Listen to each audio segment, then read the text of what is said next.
Hello and welcome to another episode of The Advantage. I am your host, Michael Fiddle. Today is Wednesday, October 11th, and on today's show, we are going through the odds, giving predictions and best bets for the NBA awards for the upcoming 2023-2024 NBA season, kicking off in just about 2 weeks. This is one of the most fun conversations me and my guests have every year. We've had this conversation going back probably a decade, but since I've been in the content game, 3 seasons? This is the third time we're doing it as a podcast.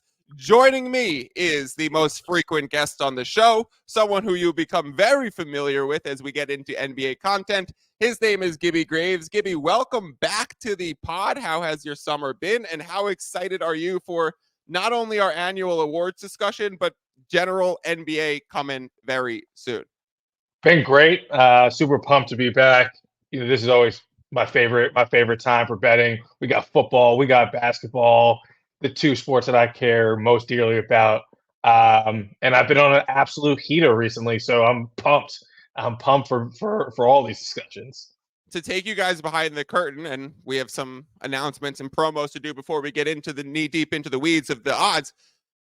The guy to this side of the screen from me right now is on a tear like no other. So when I've seen some of his recent bet slips, I'm like, you need to give out all the bets in the world tomorrow, because we have not seen a heater like this in recent memories. Gibby, quick announcement to the people watching, the people listening. I think it's pretty obvious to know I'm a new face on this YouTube channel, the Fantasy Basketball International YouTube channel, Fantasy Basketball International podcast feed. I'm going to be a new face in their Discord channel. I have partnered with, and I'm very excited to announce, The Advantage is doing a collab with Fantasy Basketball International for all of my NBA content going forward. I will be back in their Discord channel, giving out all of my best bets, picks, and write-ups. I will be doing DFS contests against their people, their listener leagues. You can come join their listener leagues. You can come join their Discord. Simply go to the Fantasy Basketball International and check out all of their stuff. I'd like to thank quickly Adam King and Brendan Woodward for the nice conversations and all of the amazing setup to bring me on.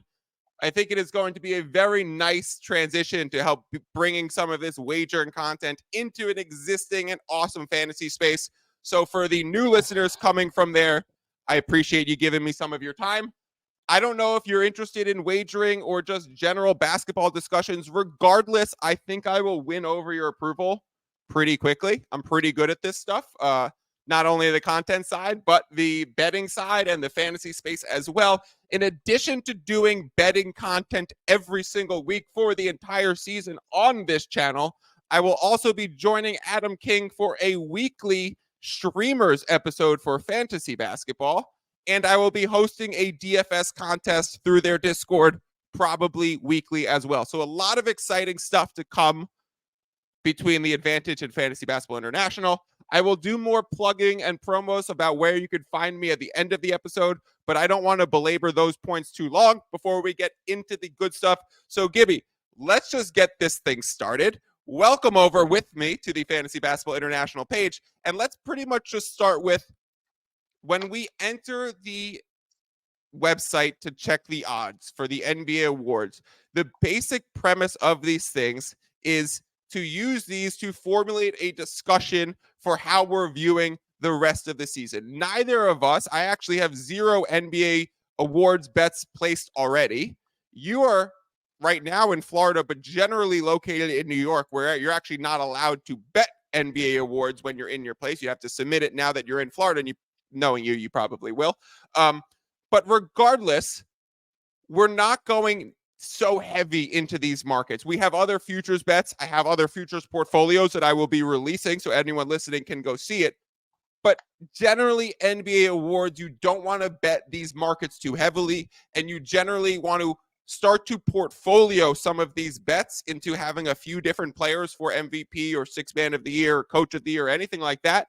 And it's important to not only strike early, but then also strike quarter season and mid-season once these narratives start to form. So we will have this discussion now, And then me and you will check back in on this probably in December around Christmas or the New Year's, when like not the less of the nerds who are interested in NBA season the whole year, but the casuals who start getting into it in December, January months, when those people start coming in and the awards start to solidify themselves, the stories start to solidify themselves, then we look to re-enter this futures market. So for now, it is a great place to have a light discussion around how we're viewing the upcoming season. And if there are any places that we are synonymous, simpatico on, then perhaps we will lay a wager down into those spaces.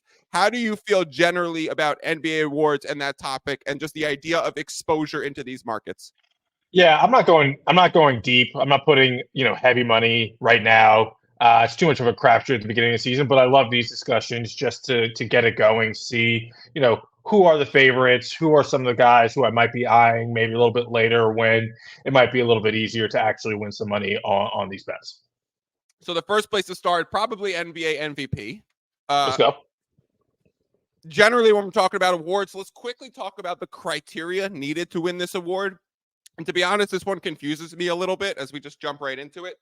I think the criteria and like the rubric and the voting on this award has changed over the last few years. It used to just be best player from the best team. It used to just be this player is going to come from one of the top 2 seeds, one of the top 3 seeds in their conference, and they're going to be the clearly dominant player on their team. It has since evolved when Russell Westbrook got his triple-double season, and I think OKC finished 3rd that season or 6th. It's one of those two. They either finished 3rd or 6th. I believe it was 3rd. I'll get to that in a second. I believe it was 3rd, and he was the first player in a non-first or second seed to win the MVP, all the way going back to Karl Malone. So previously it had always been from a 1 or 2 seed. Then Russell Westbrook wins the award with a triple-double. And then we've seen in the recent years, Jokic come in with just outstanding numbers. He won it once from a 6 seed. He won it once from, I think, a 1 or 2 seed. And then this previous year, even though he was putting up gaudy stats again, the award shifted over to Embiid. I don't know if it was voter fatigue. I don't think it was a stats thing. The Nuggets had a better record. So the whole voting around the award has confused me so far. What do you think NBA MVP really means today? What are the voters looking for this season? Well, just to mention last year, the whole thing with Perk changing the narrative of the MVP award to have a race little aspect of it was a big part of it. But for me, I still think that the top 2 seeds still matters. I think voters think about winning as a big part of it.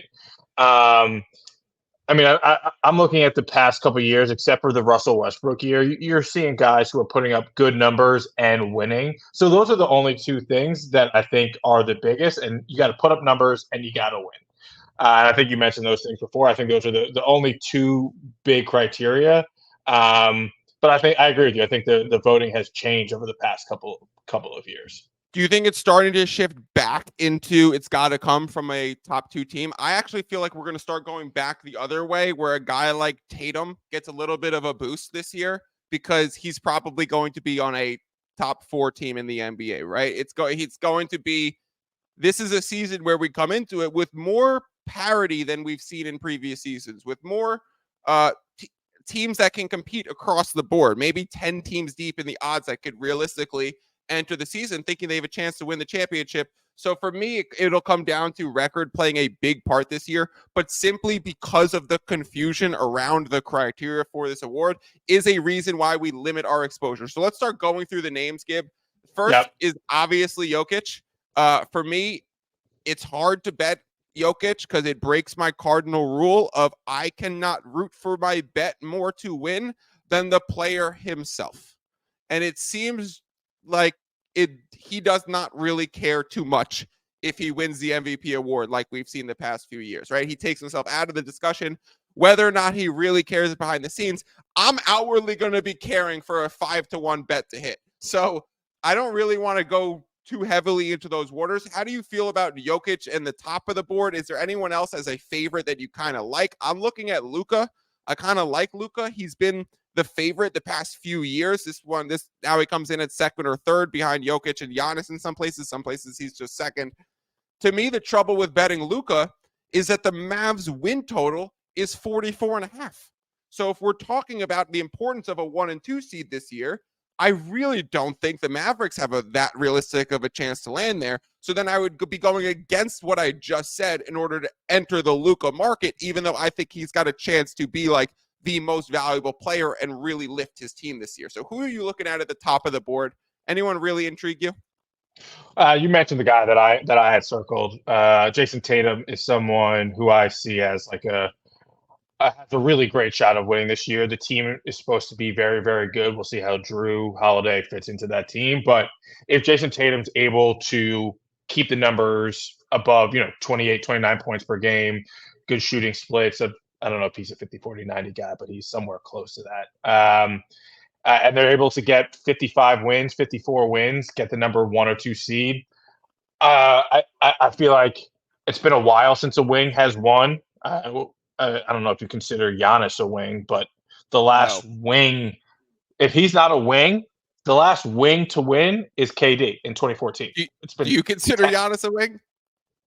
No, but No. I mean, you could make. I mean, there's times he plays on the wing. I hear you. You could make that. Yeah, if you're putting the 4 there, but he plays just as much 5 as he does 4. But yeah, I agree. It's been since 2014 since KD was saying who's the real MVP. Yeah, KD was the last wing. I guess I'm not Harden's a point guard, so he's not a wing, and Russ is a point guard also. So yeah, I think voters might really like having a wing for the first time in almost a decade. What about your thoughts of Embiid coming 5th? Like he's plus 1,000 at 10-1 odds at Bet Rivers right now. Tatum 9-1 is the best odds at Bet Rivers you can find. You can find Tatum 7.5 to 1 at FanDuel, 6.5 to 1 at PointsBet, but 9 to 1 over at Bet Rivers shows to you why line shopping and making sure you get the best odds on your bet is so important. Embiid comes in at 5th. It goes Jokic, Giannis, Luka, Tatum, and then Embiid. He's been first or second in the awards voting for 3 straight years. He's coming off the season where he actually finished first. It seems to me the only reason why he's taken a step back is because of the Sixers team situation, right? Do you think that's something that he can overcome and he finishes as a top 2 seed in the East and he's still an MVP candidate? Or would you take a backseat considering he finally won his award? The Sixers might be chaos. Let's not go into the MVP odds with Embiid. My hunch is that he's not going to win it. He's not going to be in it. But the reverse is you have all these distractions. James Harden wants out. If he's able to carry them to a top 3 seed with all this Harden drama and Harden gets traded, I think there's a storyline, because I think storyline is always huge for MVP, that because he's able to deal with all of this and bring his team and put up the numbers, if he's able to stay healthy, that he could be back in the conversation for number 1. I just thought of something that I definitely meant to mention at the beginning before we started talking about names and odds. The one caveat that would immediately take Embiid out of this race is availability. And we have the new season this year with the new rule that you must play 65 games to win one of these NBA awards. There's slight rule changes around that. Did you play 62 and then get a season-ending injury? Did you play 2/3 of your team's games while you were available? Are you over a certain age criteria? Skip me with all of that when it comes to the MVP award. The MVP award is going to be somebody who plays 65 plus games this season. I guarantee it. And those other caveats are going to be more for deciding third team all NBA, second guard on this team. It's less the awards. The awards are going to be 65 game guys. I think Jokic, Giannis, Luka, Tatum, all pretty secure to feel good about entering that market at 65 games. Then you look at Embiid and the guys that come shortly after him, Durant, Curry, Lillard, Anthony Davis, less exciting to bet into those markets, into those names, knowing that this 65 game rule exists. So even getting that added boost of the availability is the best ability for Jason Tatum makes me feel really good about him. I actually do think I'm going to put a little bit on the plus 900 Bet Rivers. Is he going to be the first American to win it in quite a few years? As we do this on Fantasy Basketball International? Who, Embiid? Tatum. Is Oh, Embiid Tatum. technically an American now that he won it, now that he's playing on Team USA? Do we flip That's it back and say an American that's won it last year? that's the point I was making. He's an American now. He's playing for Team USA. Let's go. I'm happy to have Embiid part of our team. All right, let's go over to the next award. Actually, no, wait. Let's keep going down the NBA MVP awards. Is there any long shot candidate that you like? This is generally not a place where you Yeah. find a long shot person. We look at the last few years. It's been Giannis, Embiid, Jokic at the top of the board. Their stats seem to be so much further ahead. Their teams seem to be quite further ahead, that this is not really a race where someone comes in from out of the blue. Is there anyone that you could even wrap your head around? Like, is the idea of LeBron at 50-1 at all exciting? Is the idea of Steph Curry more than 10-1 at 14-1 at all exciting? For me, it's a quick no, but I'll throw it to you. Yeah, no, it's not that exciting. Who do you think? I just want a little trivia question for you. Past 12 years, who is the biggest, like the longest shot to win the award, to win the MVP? What were those odds, and what was he ranked? Like one through whatever. I'm going to say it's Jokic after the COVID season. Yep. Post-bubble Jokic, 12-1. He was plus 2,500. This is on BetMGM, plus 2,500, and he was the 11th favorite. So Okay. that was by far and he was far and away the longest shot. The next after that was James Harden at 7. So you got to look at really the top 10 guys, maybe top 12. The only guy that I kind of liked, and I was like, if there's something here, is SGA. If the Thunder can put together a season, hear me out, Fit. If the Thunder are a top 3 seed in the West, SGA averages 32 to 33 points a game. How are you going to tell me he's not in that race? He's definitely in the race. What did he finish 5th last year? Yeah, man. He's in the race. He's in the race, right? The question becomes, do they finish as a top 4 seed? Do they have home court advantage going into the playoffs? Is he averaging 30 points again? And is that then the best way from a gambling perspective, let alone SGA's ability to win MVP? Is it the best way to escalate your play if you're very interested in Oklahoma City being great this season? Is it better than taking Chet at plus like 350 to win Rookie of the Year? Is it better than taking Mark Dagnall like plus 750 to win Coach of the Year? Is it better than taking their alternate win total, which is already really high at like 45.5 or something crazy? Do you then take their alternate win total like over 50 in a crowded West, and that's only going to be like plus 200 odds? The sneaky thing is grabbing 18-1 SGA if you really want to escalate this. So this would be something I would recommend from a betting perspective. If you already have other bets closer to the minus 110 odds, if you're already taking their over on their win total, if you're already taking on them, yes, to make the playoffs, if you're already taking them lower than a whatever seed, if you're already taking them as a top 6 seed that they're going to skip the play-in, if you're taking those bets as is, it is a nice boost to throw a quarter of a unit, a half a unit on an SGA MVP, because if you are right and if you hit big, and simply if he's one of the names that's left on the board in March when there's 3 or 4 candidates left, you could then use that 18-1 to work off and grab another name. I grabbed Joel Embiid last year towards the end of the season at minus 1,000 when it was very clear, when he had that like dominant game against Jokic and then took Cole to the race. That's when I just bet Embiid the next day, because you could enter those markets late. But if you're sitting on an 18-1 ticket and then that's coming, you could have profitability on both sides if you're playing a 10-1 later. So I think those are interesting. There's nothing that I liked for later on in this award, Gib. I mean, the only one was LeBron, but I'm going to skip it because I just don't think I'm not as high as on the Lakers as everyone else. I don't even have those other escalators that I was talking about for the Lakers. It's more of a wait and see. And I also have to check my bias because these FBI people listening don't know that my dog is named LeBron.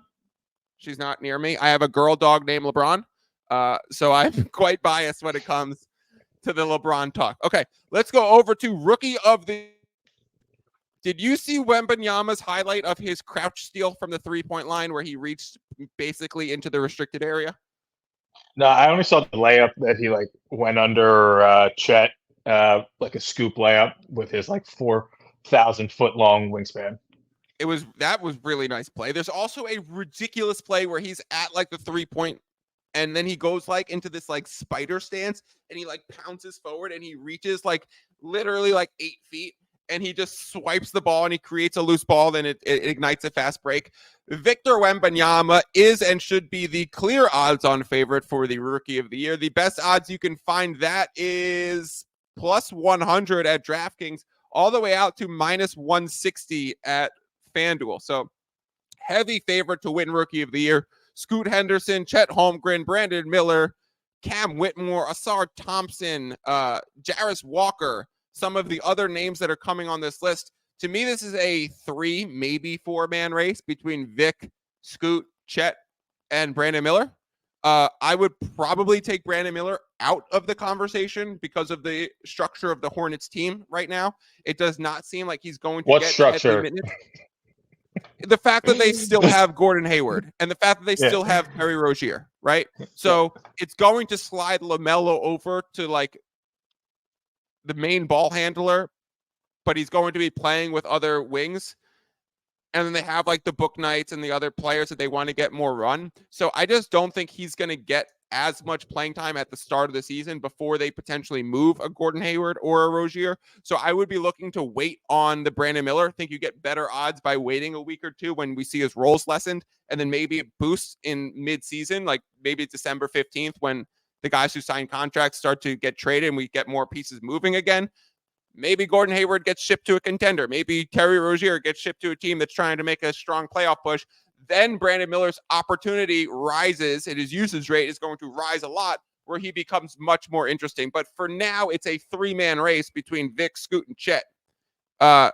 Is it just Victor? Is the odds too steep to even play it? How do you feel about minus 110, plus 275, plus 300, Victor, Scoot, Chet? Well, the honest answer is remember when DraftKings was giving like the boosted odds for what's his name, for Victor to win. It was a beautiful thing. It was a beautiful. The odds were boosted, so I had to take it. But my actual feeling here is, I think that this race for Rookie of the Year is a lot like 2013, which was Dame Lillard versus Anthony Davis. Anthony Davis was heavy favorite there. Both on teams that weren't supposed to compete, but the guard just put up a little bit better numbers. There might be times it might take Victor a year to really get, his bearings in the NBA. So if I'm going to go with somebody here based off the odds, I like Scoot. I think Scoot can put up some numbers. I think there's like parallels there. Although the past like 5 years, the favorite in the Rookie of the Year, 4 out of 5 have won, except for Scotty Barnes in 2022. What do you mean? For the past 5 years, Rookie of the Year's done what? The favorite has won. Oh, okay. I want to speak to, because I heard has won, and I want to speak to another point of actually why I kind of like Scoot, to add on to your point. Winning as an NBA team is completely insignificant to the awards race. The only time when the Rookie of the Year has come from a winning team and using which team has done better to split hairs in the awards race was that Scotty Barnes, Evan Mobley season where they were both just so close the whole season that we boosted Barnes because not only had he a little late season surge, but that he was on a better Raptors team. But like last year, we look at Paolo, they were atrocious. He was the clear lock from day one. I'm still all in on Victor. I think I would play his plus 100 if you could still find it at DraftKings or Bet Rivers. It's actually plus 125 at Bet MGM. So that's where I would take it. And then I would just sit back. He's the only one to me that has a clear team being built around him. And it's going to give him such a share of the stats, the usage, the playmaking, the structure of the team. Scoot is still playing in a place where he's got other guards in Simons and Shaden Sharp that he's going to need to defer to and who have big contracts and scoring ability, and then Ayton's going to be very involved too on that team. So I think there's a lot of places for possible credit to go around, but Scoot's not going to win NBA games, but it's not going to impact his ability to win Rookie of the Year. If you're looking to split hairs because OKC might be good, and that's your reason to do Chet Holmgren, you're missing the point on Rookie of the Year. Winning generally does not matter, so please do not factor that into your awards. Let's go over to Defensive Player of the Year. This one I think is pretty interesting. There actually might be a few places where I like some odds. There's some names that I think are way too deep in the awards. This is where we can get into picking out some long shots, because in NBA MVP and Rookie of the Year, we rarely get any long shots coming to the forefront. I mean, there was that one year Donovan Mitchell took a surge from like the 12th spot in the draft. But going over to who do you think? defense, Who do you think's the longest odds for Rookie of the Year ever to win in the past 12 years? Not Donovan Mitchell. well, he didn't win it because Ben Simmons won Oh it. yeah, Ben Simmons won it, but it was Malcolm Brogdon. I was gonna say it's got to be. I was 1 second away from saying it has to be Brogdon, because there was no. Was that Zion's rookie season or was that Embiid's rookie season? Embiid's rookie. And Embiid he was the barely favorite played that year. enough games, but he was amazing, and he almost won the award with 30 games. And then Yeah, de facto went to Brogdon. Yeah, Brogdon was, I think, plus 5,000 to win it. Do you think Scoot gets a nice boost because of Chet and Victor's potential injury risk and their lanky structure entering their rookie season? Is there a chance that they're not going to play the 65 games, and just by the rule, Scoot gets the biggest boost? I would say yes. Maybe, but Scoot also got hurt in the preseason. I don't know, like, is Scoot, like, do we know if he's injury prone? He got injured in summer league. Yeah. And he was injured all last season for G League Ignite. I don't know if he's built like a truck, but I don't know if he's not injury prone. But yeah, we'll see whether he fits the Russell Westbrook mold or the Derrick Rose, John Morant. Let's hope it's the Russell Westbrook with the durability, so we get to see more of Scoot Henderson. Going over to Defensive Player of the Year, Gib, Jaren Jackson Jr., Triple J, coming in at the top spot, plus 600 is the best odds you could find. Evan Mobley, number 2. Giannis Antetokounmpo, number 3. Bam Adebayo, 4. Anthony Davis, 5. Rudy Gobert, 6. That one intrigues me. I think that's the first place I'll start. Should Gobert be 20-1 to win this award anywhere? Isn't he, like, every year a top 3 candidate? Why is he 6th in the odds? And why is he 20-1 someplace? And why aren't we betting this? I think that, like, Defensive Player of the Year has a lot to do also with winning. I think there's a lot of correlation between the teams winning and Defensive Player of the Year. You look like Jaren Jackson, Memphis was good. Marcus Smart, the Celtics were good, and the T-Wolves just may not be good. We don't know. Anthony Edwards had to take a step up, so I think that's kind of hurting him in the Defensive Player of the Year odds preseason. I actually don't like him this year. And he's also, what's he now? 30? He's like 33, 34? I'll look it up. Or maybe he's 31, 32? 31.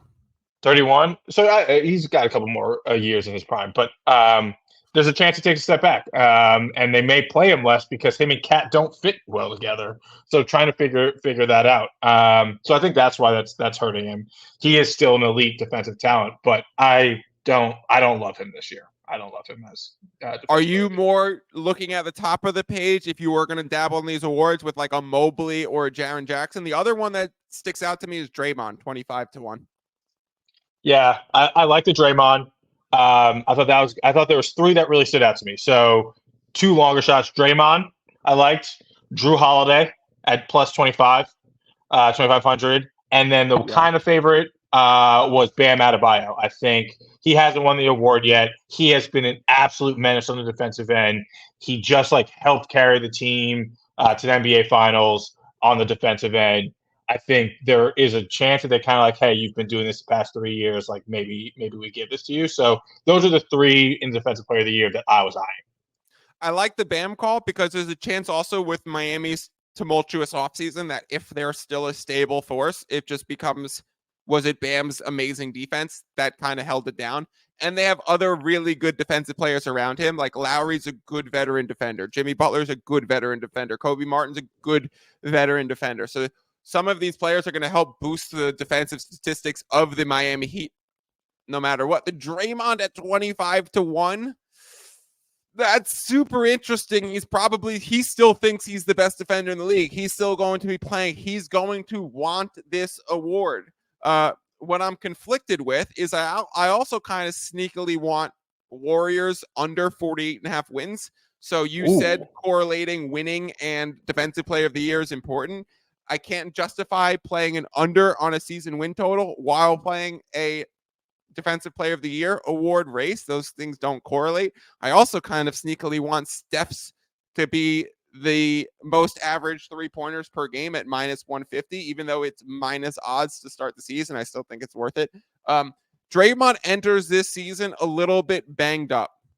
Like, he's coming into the season with an injury, and it's going to allow Chris Paul to start the season likely as the starter, which we'll talk about in the 6th man of the year candidate stuff. But that makes me feel like, do I necessarily want to bet on Draymond's right now? Is it 25-1 boosted odds because the moment he starts playing, it's back to 16-1? Or the question is he out for a week or two and we could potentially get like a 32-1 eventually and then play it? Or is his injury just going to affect him too much that he's not going to get the volume when he returns? So a lot of questions. I kind of think 25-1 is juicy enough to dabble on for a Draymond Green award. I think, yeah, I agree. It's juicy, but there are question marks, and it's an ankle injury. I think it's an ankle injury, right? Yep. Yeah, and like that's, you're moving side to side, and that's what he's so great at, is being able to move quickly and being in the right position. If he's not able to get like that full push off that ankle, as someone who's had 100 ankle sprains, I just know like he could not be like the exact same player or like that dominant force, so he might not be able to win it. Any weird interest in like the Walker Kesslers who get a lot of love on the defensive analytics, the OG Ananobis? I don't think they're going to be on the best winning teams, so I'm kind of skipping those names. Is Victor Wembanyama just instantly entered in the Defensive Player of the Year conversation, or is this a year you'd only play him at Rookie of the Year? Because if he's doing those Spider-Man steals and averaging 4 or 5 blocks a game, I mean, that kind of becomes interesting, right? 30-1 at FanDuel, 40-1 at Bet Rivers. I just think it's going to take him at least a year to be like the most dominant defensive force in the NBA. I'm not going to bet him for Defensive Player of the Year. It's just I've never. Okay. I was talking myself into it, so I'm glad you just threw some cold water on that. All right, let's go over to most improved player. It's probably the most fun one to discuss.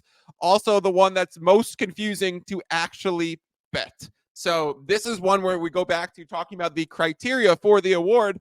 Really have no clue what this is. Is it going from role player to starter? Is it going from starter to star? Is it going from star to superstar? Is it someone who's made multiple jumps? Last year we had SGA going from starter to star. We had Lauri Markkanen probably going from role player to starter star, kind of in between. So maybe Lauri Markkanen made a jump and a half while SGA only made 1 jump. The year prior, it was Ja Morant going from star to superstar.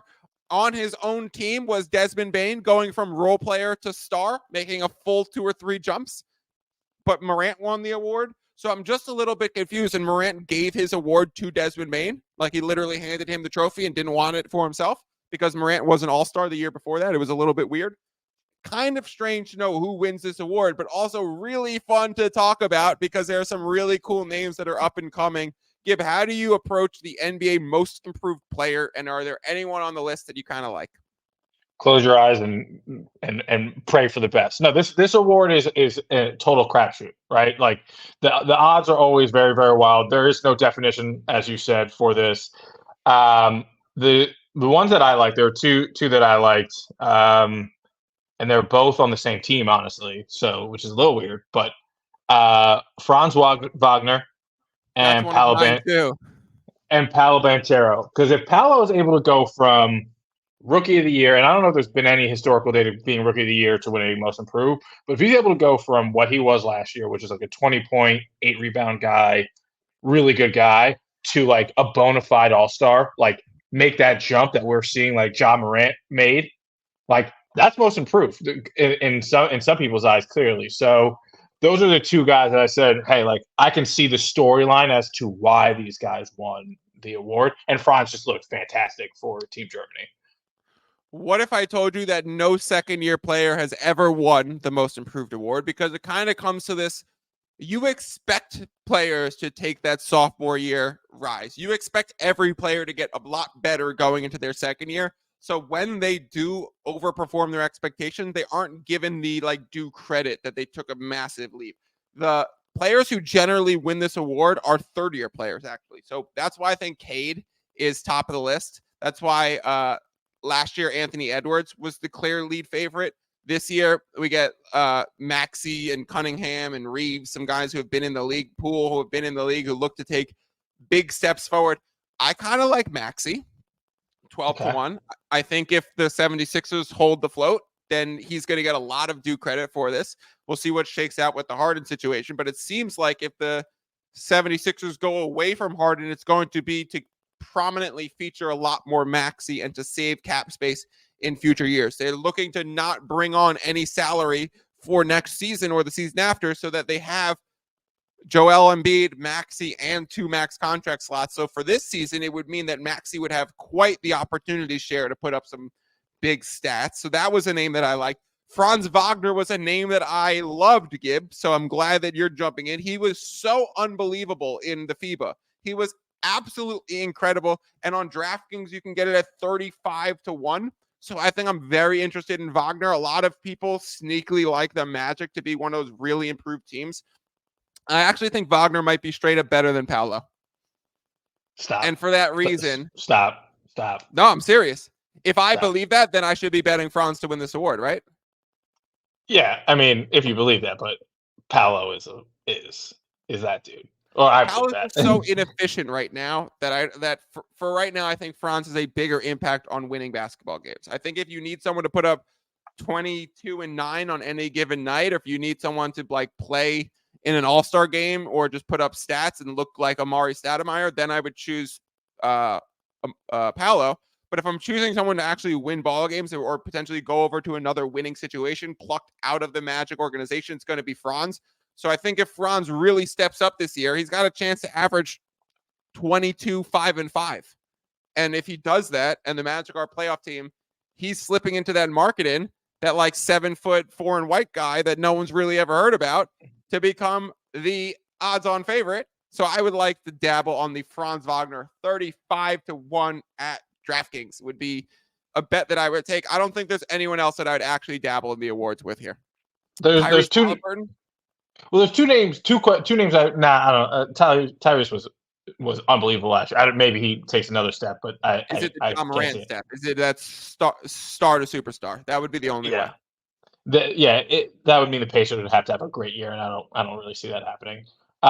One question I have, and then one person that I actually think is interesting. One, Kate Cunningham, you said. Yep. Is this most improved from last year or from 2 years ago? Because he played 15 games last year. I think it's just like most improved generally I know this is a cop-out answer, but I think if he just enters the scene as a superstar, it's just based on his career performance to now. Okay. Because like he had a great rookie year. Last year he was having a pretty good year, but his shin gave out on him, so he was out for the rest of the year. So I don't know. This award still confuses me. The last guy that I'll mention. Go ahead. Yeah, go ahead. Who's one more? For strictly statistical purposes, like his numbers are going to take the biggest jump. Shaedon Sharpe on the Blazers. Okay, he's just going to get. Like he's just going to get a lot more opportunities. He's obviously a great talent, one of the most athletic guys in the league. If you're looking for someone and they're going to say like I don't know what he averaged this year, maybe 11, 10 points. I can see him averaging 20 points this year. Not efficiently, not like they're not going to win games, but he's going to put up the numbers and he's going to have the biggest, delta between last year's points and this year's points. You like him more than Anthony Simons? Yes, I do. Because Anthony Simons, I actually think he's going to have a tougher time because he's going to get the number one defender each night. He's going to put up good numbers. He put up good numbers last year, but I think he's going to be way less efficient this year. So you're in agreement with DraftKings. DraftKings, Shaedon Sharpe 22-1. Anthony Simons 35-1. In every other book, Anthony Simons is ahead of Shaedon Sharpe in the odds. More 16-1s for Simons, 22-1s for Shaedon Sharpe. So make sure if you are betting Shaedon Sharpe, you're doing it at Bet Rivers or PointsBet. And if you're betting a guy like Anthony Simons, you're doing it at DraftKings. Two other names that I want to mention, or I want to quickly touch on that Cade Cunningham thing. Did you hear that he was torching Team USA while playing for the USA Select in the practices? I did hear that, and that's exciting. It's eyebrow Has raising. that? It's eyebrow raising. But has that ever who did that first and then came out after that and was like unbelievable? Was Kyrie. I was Remember about to say Kyrie? Kyrie. Remember the videos of Kyrie with Kobe and just dribbling through everybody? And everyone has seen those videos. If you've seen any Kyrie handles videos, you've seen him in that baggy navy blue Team USA jersey just torching Kobe. The other one that's worth mentioning is Alperen Şengün. And if the Rockets really take a leap, he also was dominant in FIBA, and he's got a chance for ridiculous stats because he might be the focal point of the offense. But the question is, can he sustain defensively in like an Ime Udoka system where he's going to be required to be a rim protector, someone who could slide on defense, and that's shown to be his weakness. So does Ime just pull the plug on Şengün quickly and like get him out of these games and play way more Jock Landale? I kind of think that's coming. But if you're all in on the Şengün hype train, then 35-1 at DraftKings, or wait, no, that's not the best odds for him. 20-1 at Bet Rivers or PointsBet is a nice way to play the Rockets as a nice escalator. I do think the Rockets are going to be really good, and I have a bunch of their futures over win totals to make the playoffs, to be in the play-in, things like that in my futures portfolio. So if you like those ideas, then you could play into the Şengün. I just don't see it because I don't see the defense. Sixth man of the year? Yeah. Is this IQs to lose? I was like, yes, but the Celtics situation, who ends up starting for them? Do you think that Derek White starts for them?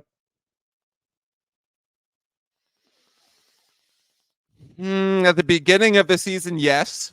I think Celtics might have no candidates for this award because of the way they rotate their starters.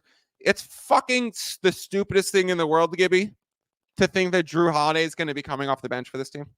He's not coming off the bench. He's not coming off the bench. That's the talk right now. That's what they're doing in preseason, and that's the talk that they need to save his legs and minutes restrict him, and they want to re-sign him for future years after this year, so they want to save him and play him slow and load manage him. What are we talking about? We've seen the Celtics play Al Horford so much through the past few years.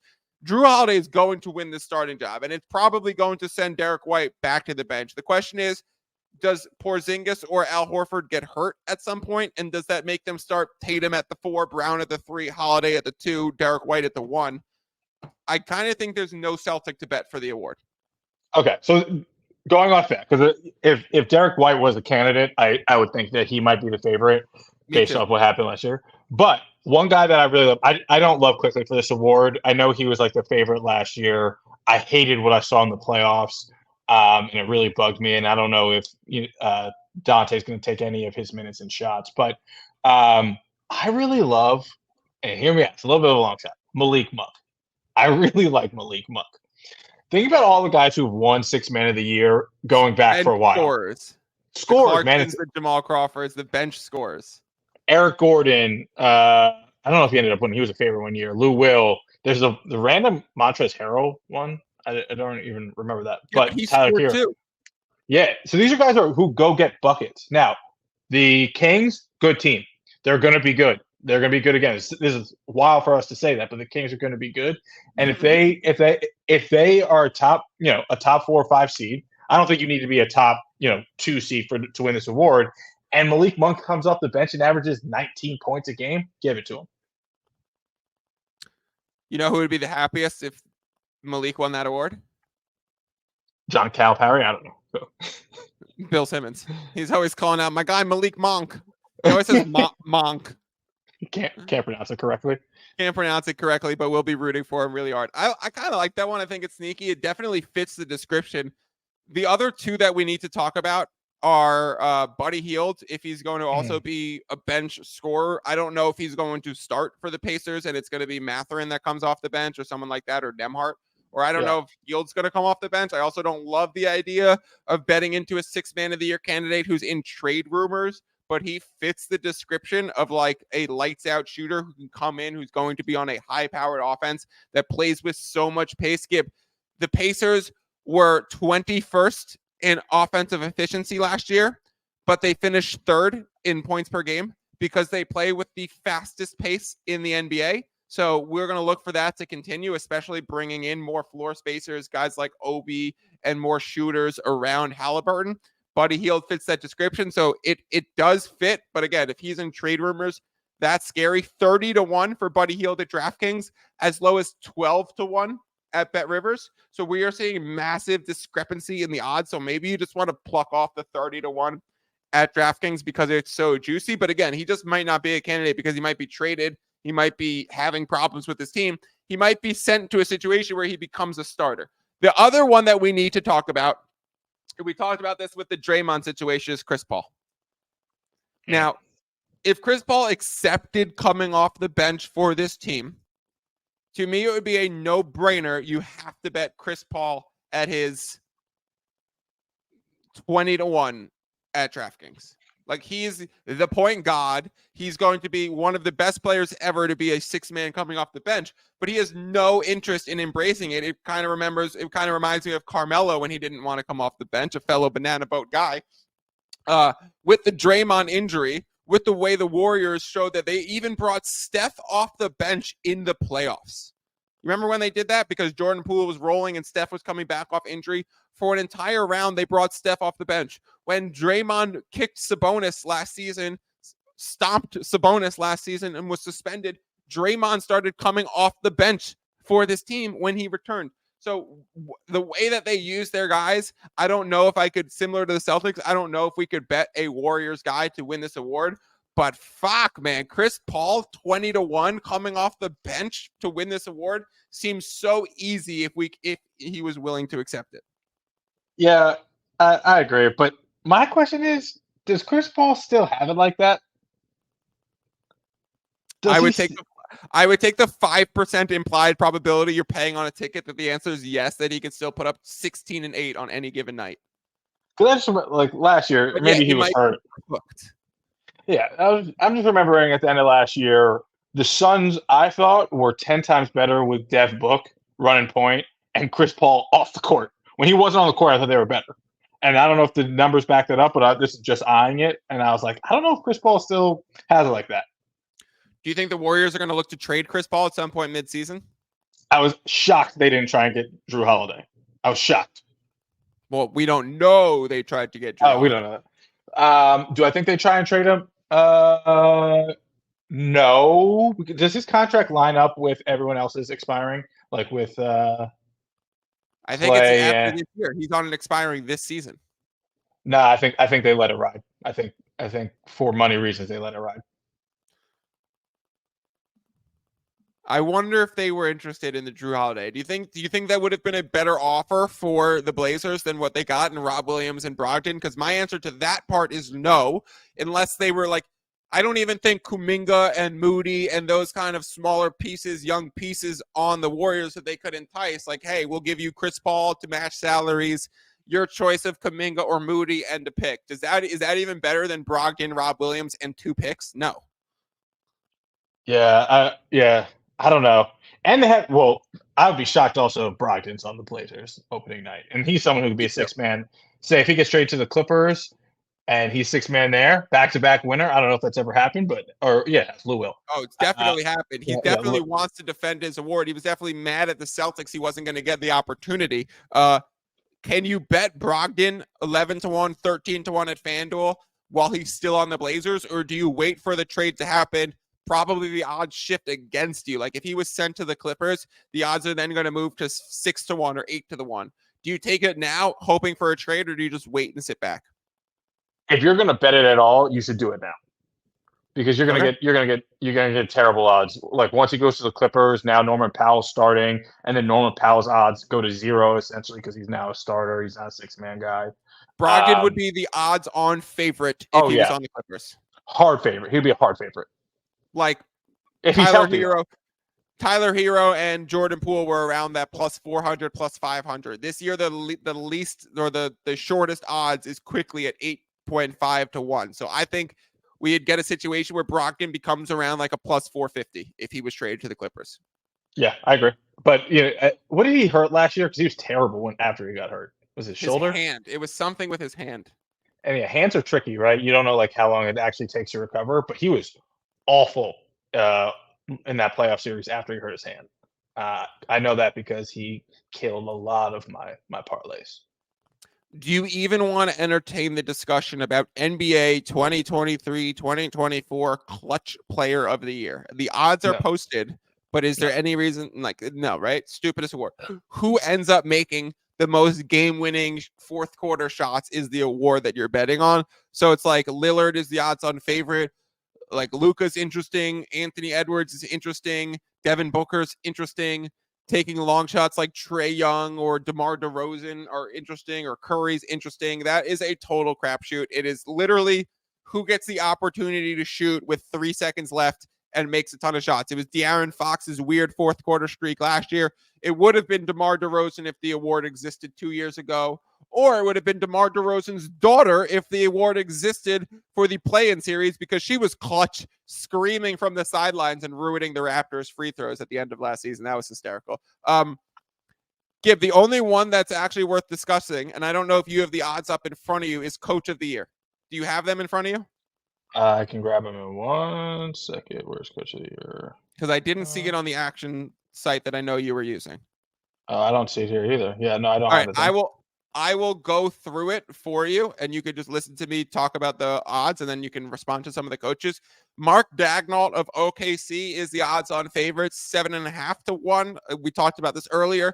If you're interested in SGA, if you're interested in Chet Rookie of the Year, if you're interested in OKC's overs, the 7.5 to 1 Coach of the Year is a nice way to play an escalator, but I don't love the idea of playing the odds-on favorite at this part of the season. You could wait on it.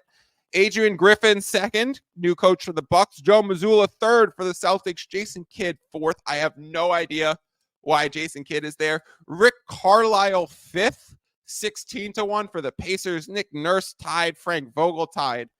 Eric Spoelstra tied at 16 to 1. Is this the year where if the Heat finally balance out after a hard offseason where they didn't acquire a superstar, is this the year where if the Heat are just fucking good again, then it's Spoelstra? Like, to me, that's the first name that stuck out to me. Vogel stuck out to me, too, because of the Suns situation. However, I just kind of think that the Suns are going to get so much credit from so many other places that it's going to be hard to give it to Frank Vogel.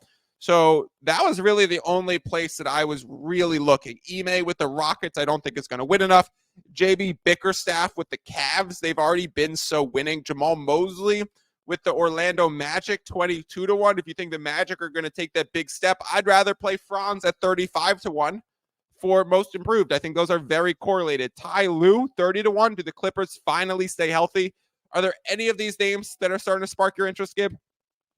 No, I try and stay away from Coach of the Year award because also don't really know what it means. Is it like the team that gets the best record, who has the most improvement, that does better than what their preseason? There's just a lot of I stay away from this. But if I was to make one bet, it'd be Ty Lue because I feel like he's deserved it for a long time, and I feel like the Clippers can have a good year because there's not really much that's expected of them this year because people are finally tired of like the Clipper talk, which means there's an opportunity for the coaching to be highlighted. The past few years, it almost felt like they were a year behind in the award. Like Monty should have won it one year, and then he ended up winning it the next year. Thibodeau should have won it, and he won it like the next year. Like they were like making up for lost time with this award. I just think it's crazy, like we talk about in the NFL, that Tomlin's never won Coach of the Year. I think it's ludicrous that Spoelstra has never won Coach of the Year. And coming into this season for the Pittsburgh Steelers, I thought, they don't really have like a clear superstar that if they have another winning record and get back to the playoffs, it might just be the year we give Tomlin the credit. I feel the same way about Spoelstra. I do think I'm going to bet the best odds I could find on Spoelstra. I'll have to do some odd shopping later. I think it's 20 to 1 at DraftKings. He has to win this award at some point. Is Spoelstra going to coach for 20 more seasons, Gib? I think he coaches 10, 15 more years and takes Riley's job. Okay, so if kind of Brad Stevens-esque, does Eric Spoelstra ever win Coach of the Year in his award in his lifetime? Yeah, how many times has Phil Jackson won it? Once, maybe. I don't even know. I feel like Spoelstra's too good of a coach to never win this award. And if you're getting 20 to 1, then just sign me up every year. It's kind of like an investment strategy. Just give me 21 on that person every year. Give me 8-1 on Patrick Mahomes to win MVP every single year because I think he'll win it more than once every 8 years or something like that. So I like the idea of taking Eric Spoelstra to win Coach of the Year. And then let's kind of extrapolate this to any other prop, future, awards race, win total, anything. I opened up the floor to you, Gib. I said, find anything else on the board that you like. Is there anything that you'd like to throw out? Yes. One wild bet that I want to throw out. Very excited for it, so I am too. I'm very excited about it. And it's the first year of it. So, in-season tournament MVP. There is no backup data to support any of the odds here. There is nothing to back it up. We have no idea what this is going to be. We have no idea. That means the books know nothing. So the longer the shots, for me, the better here, right? Super excited about this because I feel like a long shot is going to win it. My guy, Anthony Edwards, who I love. Yep. I think that there's a chance that the Timberwolves are like, we want to win something. We got to win something. So they go super hard after winning the in-season tournament. Anthony Edwards goes in. He balls out, averages 30, and gets the MVP. He is right now, I think, plus 4,000 to win that. Yeah, I mean, that's certainly interesting. It's like, who are you going to pick? I think LeBron at 30-1. He's always just going to want someone who wants awards. In the first year that this award exists, the Lakers, I think, sneakily could go for it, and he could want this award just to put his name in the legacy book. Donovan Mitchell, 25-1 interests me. Steph Curry, 22-1 interests me. Luka Doncic, not interesting at 22-1. I don't think the Mavs are going to win this. Zion, I think it's like 40-1. That interests me. So I think there's definitely some sneaky ways. Let's see how the group stage game goes and see if we see any team really going for it and that we want to back their team and their star player because we think they're going to really gun for it once the season tournament's starting. Is there anything else that you want to discuss? Nah, that was it. But if you in-season tournament, put some money down. I feel like Edwards, 40-1. That's pretty much it for me. I also like Steph Curry's most threes average minus 150. I think you just take it while it's there. That will wrap up our awards discussion for this season. I have a host of NBA futures I will release and make sure they're readily available. They are already posted on my Substack, and I look forward to chatting with you guys all season long on the FBI International page. Thank you and peace out. You just listened to another episode from the Fantasy Basketball International Podcast Network. Thanks for joining us. And for more information about joining our community, please check out our website at fbibasketball.com.